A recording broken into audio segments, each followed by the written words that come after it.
Start.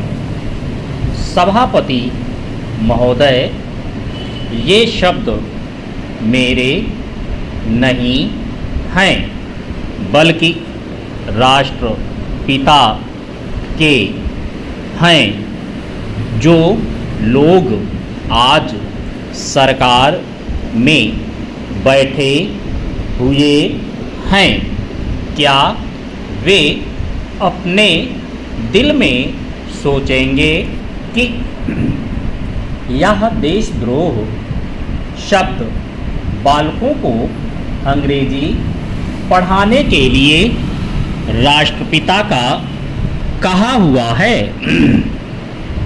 आज 54 वर्ष देश को स्वतंत्र हुए हो गए हैं, लेकिन राष्ट्रपिता की इस बात पर आज तक ध्यान नहीं दिया गया है। अंग्रेजी भाषा को पढ़ाना क्यों बंद नहीं किया गया और उसको दैनिक कार्यों में क्यों प्रयोग में लाया जाता है? मैं इस बात को कई बार इस सदन में कह चुका हूँ और मैंने इस विधान परिषद की नियमावली में 1 वर्ष पहले एक संशोधन भी रखा था, लेकिन मेरा दुर्भाग्य है कि वह संशोधन वर्ष भर से इस सदन में प्रस्तुत नहीं हो सका।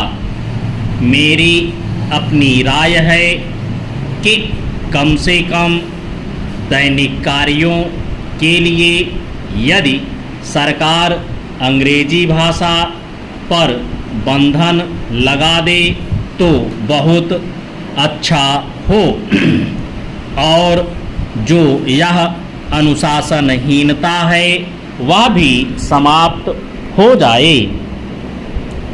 सभापति महोदय, जैसा कि मेरे मित्र ने कहा, लड़कों के माता पिता अंग्रेजी का प्रयोग करते हैं और उनके शिक्षक भी उसका प्रयोग करते हैं।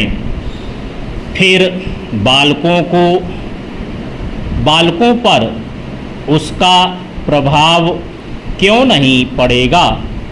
मैं उनसे सहमत हूँ कि बालकों में नकल करने की आदत होती है, जैसा वे अपने बड़ों को करते देखते हैं वैसा ही वे करते हैं।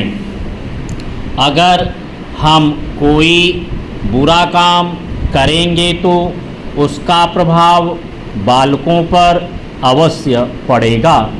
आप देखेंगे कि जिस मनोवृत्ति के माता पिता और शिक्षक होते हैं उसी प्रकार के बालक भी होते हैं।